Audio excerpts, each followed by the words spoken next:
So I'm excited to finally be diving into this absolutely beast mode fragrance cologne. I swear, it's like every time I turn around, I end up discovering a new to me fragrance cologne that just ends up truly impressing me. I mean, just 3 or 4 years ago, when I was a bit newer to collecting, but I was kind of diving into some clones because I couldn't afford the real thing, I was getting some that were pretty decent.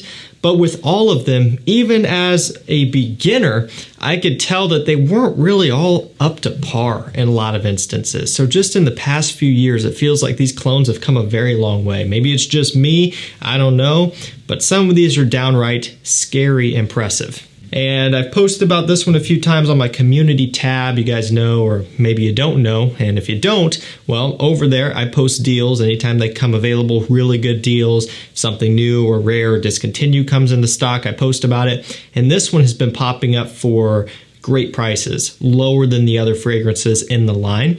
And so a lot of you guys have been able to pick up your bottle already. Finally, I'm able to get my review out. It's Haramain's Amber Oud. This is the Ruby edition. So basically, I'm going to dive into this one. I'm going to tell you how it smells, how it performs, and what it compares to. And they really are not trying to hide anything here with this one. I mean, look at the similarities, guys. It's insane. You've got the gold plating, the gold accenting, and then, of course, that deep, beautiful red ruby color. Color's not spot on, but pretty close again. So yeah, this is a BR540 Extrait clone. So the Rouge edition of this more so leans towards the EDP of 540. This one, the Extrait, and we'll talk about what makes them different here in a second.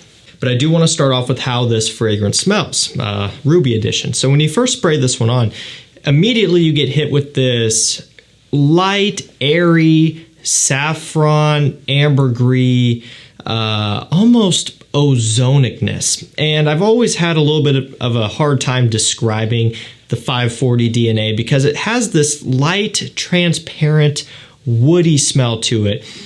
Just something that floats through the air, it hangs in the air, it's suspended in the air when you spray it, and it just has this way of hanging around, and it has this way of being able to just kind of drift in the air like a fog is how I describe it. Again, I don't know why exactly I'm describing it that way, but you know, once you smell this type of DNA, you realize just what's special about it.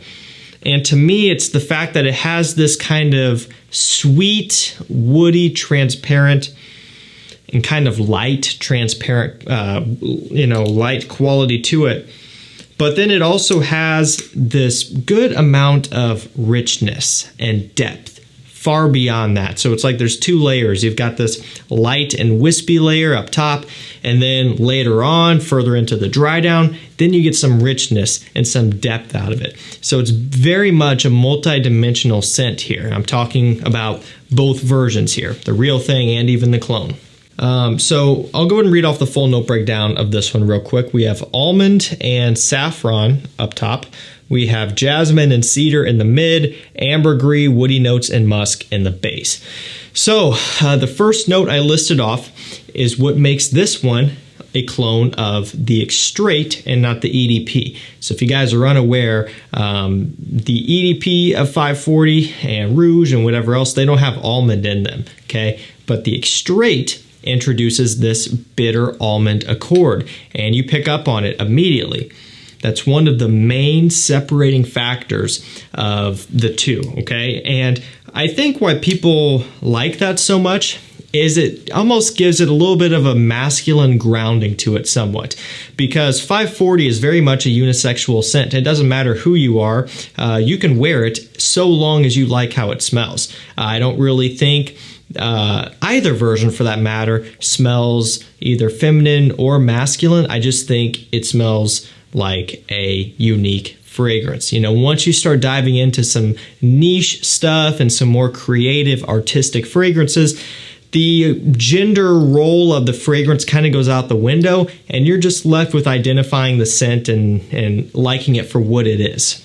That's one of the main differences between niche and designer, especially when you get onto a high level of niche, is it's not really necessarily all about, oh, it's a men's fragrance or it's a women's fragrance. It's kind of just a fragrance, and it's up to the wearer to interpret how it smells. And so the almond, to me, does give it somewhat of kind of a masculine touch. Again, I don't think it all of a sudden makes this fragrance smell super burly and masculine, but again, I think it gives it a little bit more grounding.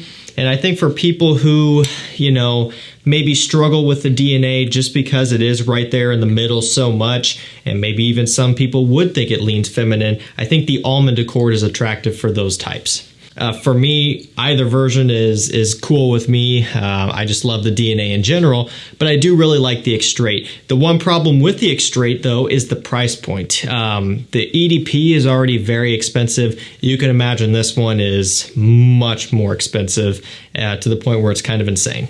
That's where Amber Oud Ruby comes in. They're playing on that Extrait DNA, and they do an impressive job. It smells beautiful.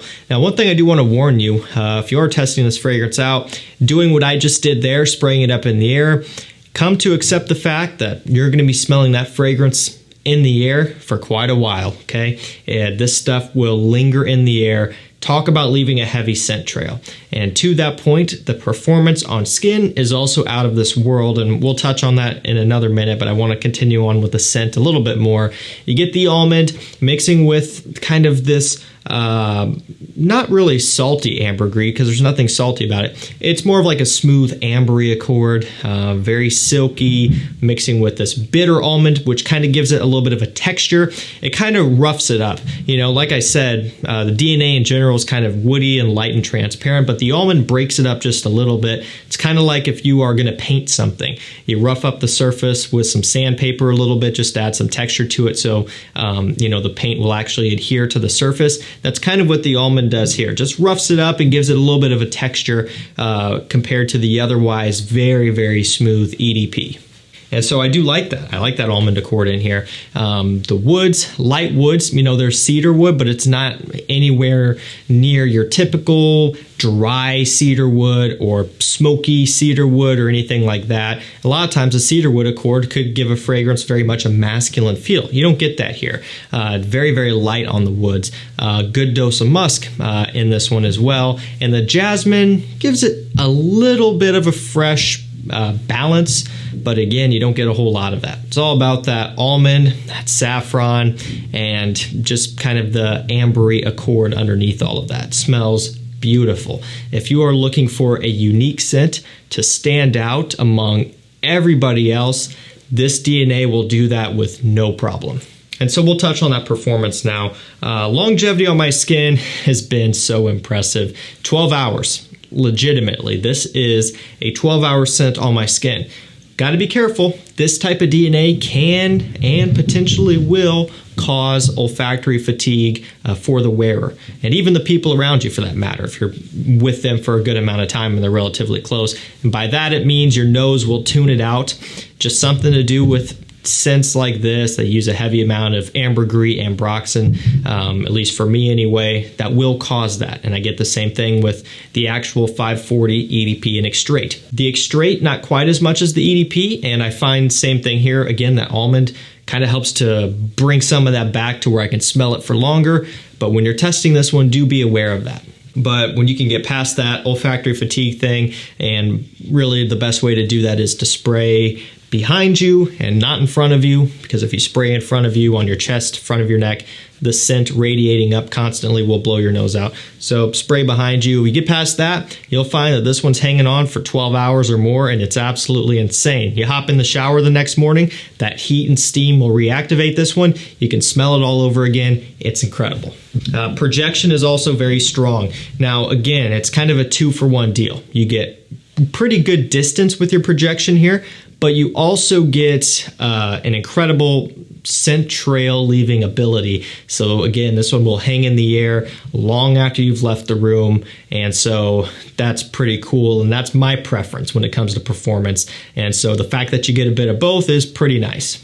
Price point, comes in a couple different bottle sizes, also comes with tester or full presentation. It's going to depend on a number of things, but I will link it down below to the best prices so you can ultimately decide which bottle size, which, tester or not configuration and all that. You'll decide which one's best for you. This is the smaller bottle here. I believe it's going to be the 2 ounce. They also come in like a 4 ounce.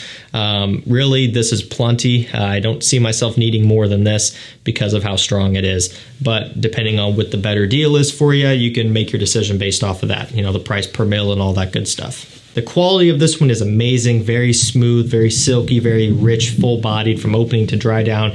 Now, while it's not gonna, share the same quality level as the real deal, which I wouldn't expect it to, and I would hope not. When you pay the real money for the real deal, I would be pretty mad if this had the same quality as that or better, but it's still pretty close. It's more than acceptable when it comes to just the broad spectrum of clones. This one is on the higher end in terms of quality to me and performance, so it really does do a great job here. Nothing short of impressive. You don't have to worry about smelling cheap or synthetic, trust me. One other note, it's an eau de parfum, not an extrait like BR540 extrait, just to point that out, although it doesn't really matter a whole lot because the performance is still off the charts. So that's going to do it for me, Amber Oud Ruby. If you want a bottle, hit the links down below, pick one up now, because last couple times I've posted about it, it goes pretty quick. So I would encourage you, if you're wanting something unique for the fall and winter with ample performance, scoop one up while you can. I don't think you're going to regret it, so long as you like this DNA. Blind buy, completely blind, having not smelled any BR540 smelling fragrance at all, could be a little bit risky, and it would be hard to sample this, because most websites aren't going to be carrying samples of this yet. But, just keep that in mind. Not going to tell you you should or should not, just forewarning you, complete blind buy, it could go either way. Has a metal cap and a metal collar, obviously, and all that stuff. So, again, very premium feel. Nice brushed texture on the front of it. Cool stuff all around. That's going to do it for me. Thank you so much for watching. Stay safe, stay healthy, and we'll see you tomorrow with another one. Take care.